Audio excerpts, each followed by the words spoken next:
Mr. Chairman, we understand that you have to leave, but I would like to give Representative Cummings an opportunity to ask his questions. Because of committee commitments, he was not able to be here earlier, if you do have time. Certainly. Thank you very much. Thank you, Madam Chair. And I apologize. I had to be on the floor to argue 3 bills, and so I apologize because I really wanted to hear all of your testimony. And I know my staff tells me that we've gone over small business quite a bit. But you did say one thing that before I left that I was just curious about when you were talking about the Consumer Protection Agency, and you implied that when borrowers were having difficulty getting access to credit, it might not be a bad idea, or it might be helpful, and you can correct me if I'm wrong, if the Consumer Protection Agency was inside the Fed.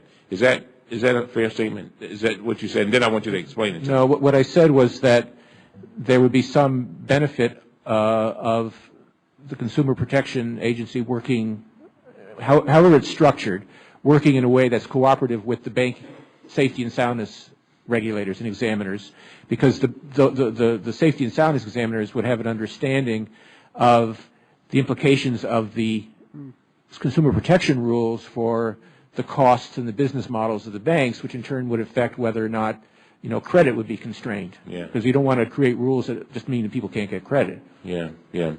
The thing, there's something going on here, and in our country, and the president, before he became president, said something that I found. I quote him all the time. He said, "We have an empathy deficit." He's been saying this, long before he became president.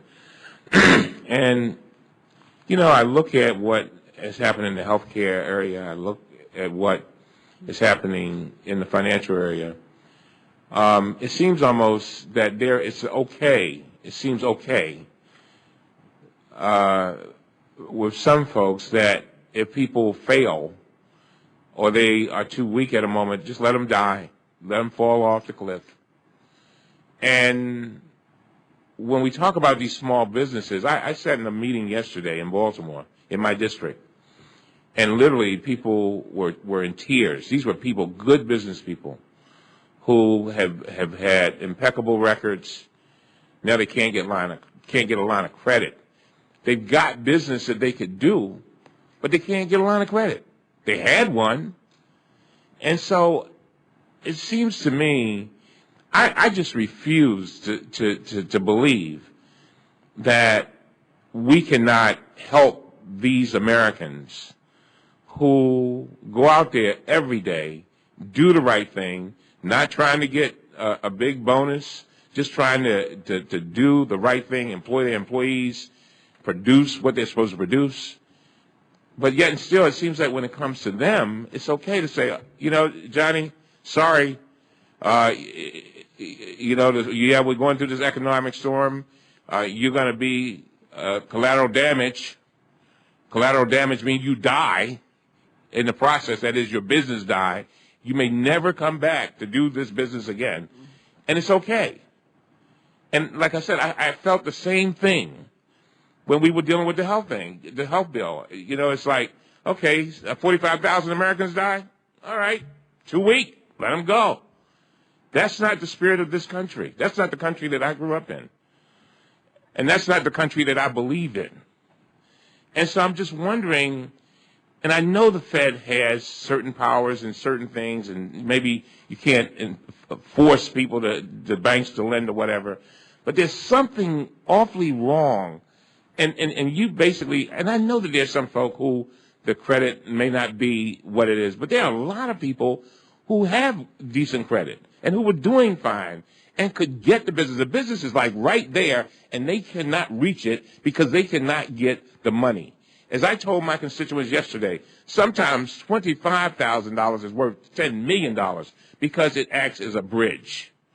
And so I had a lot of questions I want to ask, but I beg you to even go further. And I know you've been, and I support you 100%, Mr. Bernanke.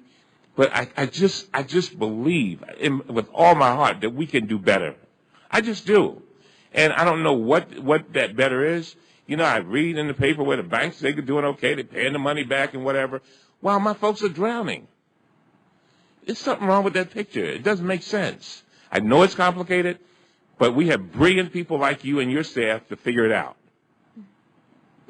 Comment? Yes. It's very important from an empathy perspective and from an economic perspective to get small business growing again. Absolutely.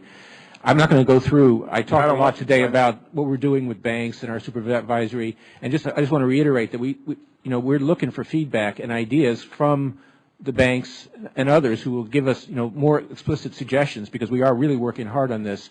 But let me also say that there are things that Congress is doing and can do. There's money that's flowed through the CDFIs, which has helped in community development. There's proposals to use TARP money to incentivize small banks to make loans to small businesses. There's the SBA. So there are things that can be done, and if Congress wants to go in that direction, there are instruments that can be used. We have to do our part, and we know you're going to continue to do your part. The gentleman's time has expired, and I